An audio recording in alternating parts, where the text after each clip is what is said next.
Hi అండి, welcome to రూపకళ రుచులు channel. ఈరోజు మనం చాలా అరుదుగా చేసే ములక్కాయ గుజ్జుతోటి ఒక కూర చేద్దాము. దీనికి కావాల్సిన ఇంగ్రీడియంట్స్ చూద్దాం. ములక్కాయలు ఒక 10 కానీ 5 కానీ తీసుకోవచ్చు. తురిమిన కొబ్బరి, సన్నగా కట్ చేసిన ఉల్లిపాయ ముక్కలు, కొద్దిగా కరివేపాకు, సన్నగా కట్ చేసిన పచ్చిమిర్చి, 2 చెంచాల ధనియాలు, 1 స్పూను జీలకర్ర వేయించి పొడి చేసి పెట్టుకున్నాను. పోపు కోసం పోపు సామాను, పోపు కోసం నూనె. ముందుగా ములక్కాయలు తీసుకొని ఇలా మధ్యకి కట్ చేసుకోవాలి. దీన్ని చాకుతోటి మధ్యకి చీల్చేసి ఈ ములక్కాయల్లో ఉన్నటువంటి గుజ్జును సపరేట్ చేసుకోవాలి.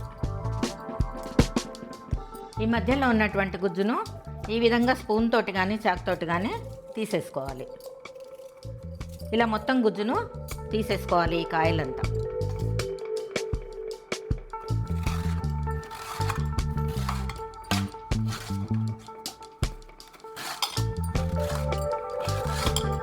ములక్కాయలన్నీ ఈ విధంగా గుజ్జులా తీసుకోవాలి. ములక్కాయలు గుజ్జులా తీసుకోవటం ఏంటి అనుకుంటున్నారా? కాయలతోటే కూర చేసేయచ్చుగా అనుకుంటున్నారు కదా. కానీ మా అత్తగారింట్లో ములగ చెట్టు ఉండేది. చాలా కాయలు కాస్తాయి. సీజన్లో విపరీతంగా కాయలు కాస్తాయి. మరి ఎన్నిసార్లు సాంబార్ చేస్తాము, ఎన్నిసార్లు కూరని చేస్తాము. కాబట్టి చుట్టుపక్కల ఉన్నవాళ్ళకు కూడా ఇష్టం వచ్చినన్ని కాయలు ఇచ్చేవాళ్ళం.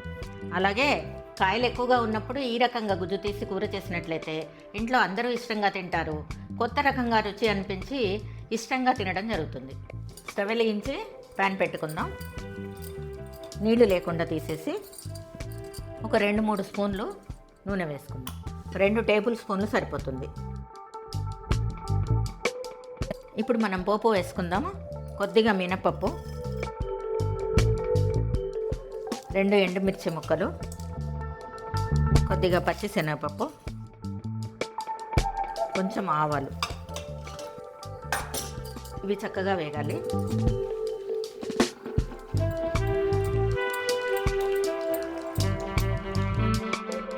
పప్పులు ఎర్రగా వేగాయి చూడండి, ఇలా వేగాయి.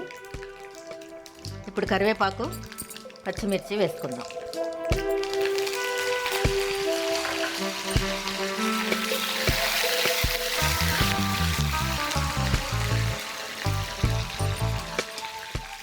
పచ్చిమిర్చి, ఈ పచ్చిమిర్చి ముక్కలైనా వేసుకోవచ్చు, మీ ఇష్టం ఉంటే పచ్చిమిర్చి కారమైనా వేసుకోవచ్చు, పేస్ట్లా చేసి కూడా వేసుకోవచ్చు. చూడండి, పచ్చిమిర్చి మంచిగా వేగాయి. ఇప్పుడు సన్నగా కట్ చేసుకున్న ఉల్లిపాయ ముక్కలు వేసుకుందాం.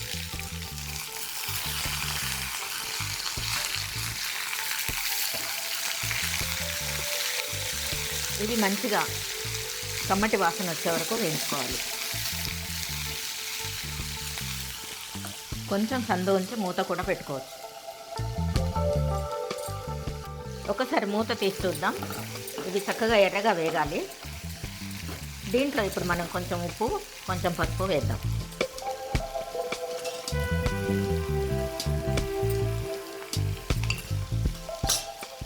రుచికి సరిపడా ఉప్పు.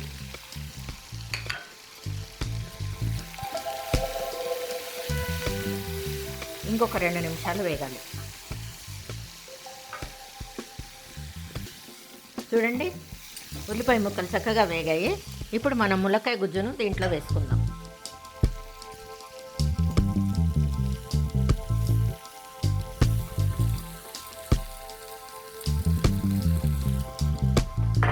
ఒకసారి అంతా చక్కగా కలిపి సిమ్లో పెట్టి ఒక 5 నిమిషాలు మగ్గనివ్వాలి.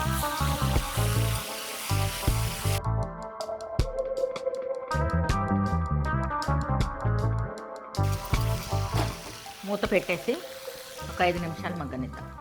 ఒకసారి మూత తీసి కలుపుదాం. ఇంకా కొంచెం సేపు మగ్గాలి. ఇప్పుడు దీనిపైన మనం తురిమిన కొబ్బరి వేసేద్దాం. ఈ కొబ్బరి వేసేద్దాం. కొబ్బరి వేసిన తర్వాత కొద్దిగా నీరు వస్తుంది, కూర చక్కగా మగ్గుతుంది. ఇలా కొబ్బరి వేసాక పైనే ఉంచాలి. అడుగుదాకా కలిపినట్టయితే కూర అడుగంటిపోతుంది. ఒకసారి మూత తీసి చూద్దాం. ఇదంతా కలిసేటట్టుగా కలుపుకోవాలి. ఈ స్థాయిలో ఉప్పు కారం చూసుకోవచ్చు. కావాలంటే ఇంకొంచెం కారం వేసుకోవచ్చు, మీ ఇష్టం. మీరు తినే కారాన్ని బట్టి వేసుకోవచ్చు.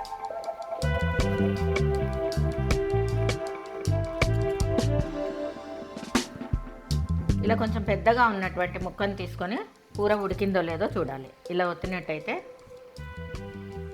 మెత్తగా అయిపోయింది కూర ఉడికినట్లే. ఇప్పుడు మనం దీంట్లో ధనియాలు జీలకర్ర పొడి వేద్దాం.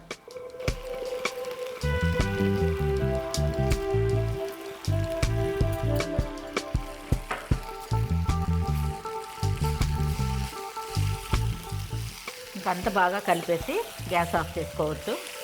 మన రుచికరమైన ములక్కాయ కూర రెడీ అయినట్లేనండి. ఇప్పుడు గ్యాస్ ఆఫ్ చేసుకోవచ్చు. చూడండి, ములక్కాయ గుజ్జు కూర రెడీ అయిపోయింది. చాలా రుచిగా ఉంటుంది. కొంచెం శ్రమ అనిపించినా కూడా అందరూ బాగుంది అంటుంటే ఆనందంగా ఉంటుంది. మరి కూర ఇలాగే చేసి చూడండి. రుచి ఎలాగుందో చూడండి. ఎలా ఉందో కామెంట్ చేయండి. ఈ రూపకళా రుచులు ఛానల్ని సబ్స్క్రైబ్ చేసుకోండి, లైక్ చేయండి, షేర్ చేయండి. మరి బెల్ ఐకాన్ మాత్రం మర్చిపోకండి.